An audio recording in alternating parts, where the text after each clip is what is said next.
ஒரு நிமிடம் ஒரு மருத்துவம். நிறைய பேர் என்கிட்ட கேட்குறீங்க, டாக்டர் ஹேருக்கு எந்த ஷாம்பு பெஸ்ட்டு?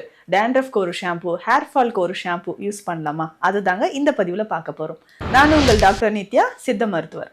இப்போ ஷாம்பு யூஸ் பண்ணுறதுனால நிறைய பேருக்கு நல்லதா கெட்டதா? இந்த ஹெர்பல் ஷாம்புலாம் இருக்குது டாக்டர், டேண்ட்ரஃப்க்கு ஒரு ஷாம்பு இருக்குது அப்படின்னு நீங்கள் சொன்னீங்கன்னா, நீங்கள் எந்த வகையான ஷாம்பு யூஸ் பண்ணாலும் அது ஸ்கேல்ப்புக்கு ட்ரைனஸ் தாங்க கொடுக்கும். இல்லை நான் டேண்ட்ரஃப் ஷாம்பு யூஸ் பண்ணுறேன் அப்படின்னாலும் கொஞ்ச நாள் அது ஒரு ரெமிடியாக இருந்தாலும் அதுக்கப்புறம் நிறைய ஹேர் ஃபால் ஆகிறதுக்கு சான்சஸ் இருக்குது.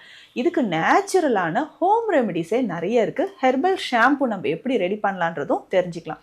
இப்போது ஹோம் ரெமெடிஸ் அப்படின்னு சொல்லும்போது டேண்ட்ரஃப் உங்களுக்கு நிறைய இருக்குது. தலையில் சின்ன சின்ன வேர்க்குரு மாதிரி இருக்குங்க, ஃபாலிகுலைட்டிஸ்ன்னு சொல்லுவாங்க. இந்த மாதிரி கண்டிஷனுக்கு நம்ம என்ன பண்ணலான்னா வெந்தயம் ஊற வைத்து அரைத்து அதுலேருந்து பால் மட்டும் தனியாக எடுத்துக்கோங்க. அது கூடவே ஃப்ளாக்ஸ் சீட்ஸ் இருக்குது பார்த்தீங்களா, ஒரு 2 ஸ்பூன் ஃப்ளாக்ஸ் சீட்ஸ் தண்ணீரில் போட்டு நல்லா கொதிக்க வச்சு அந்த ஜெல் கிடைக்கும், அதுவும் எடுத்துக்கோங்க.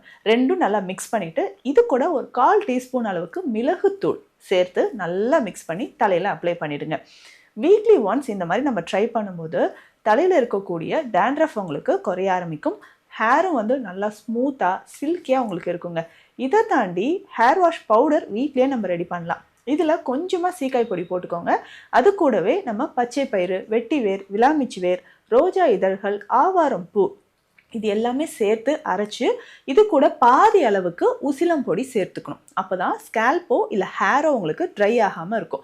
இந்த பவுடரை யூஸ் பண்ணி நல்லா தண்ணியில் மிக்ஸ் பண்ணி, இல்லை அரிசி வடித்த கஞ்சி இருக்குது பார்த்தீங்களா, சாதம் வடித்த கஞ்சி, இதில் மிக்ஸ் பண்ணியும் நம்ம ஹேர் வாஷ் பண்ணிட்டு வரும்போது ஹேர் ரொம்ப சில்கியாக சாஃப்டாக இருக்கும். ஹேர் ஃபாலும் உங்களுக்கு குறையும்.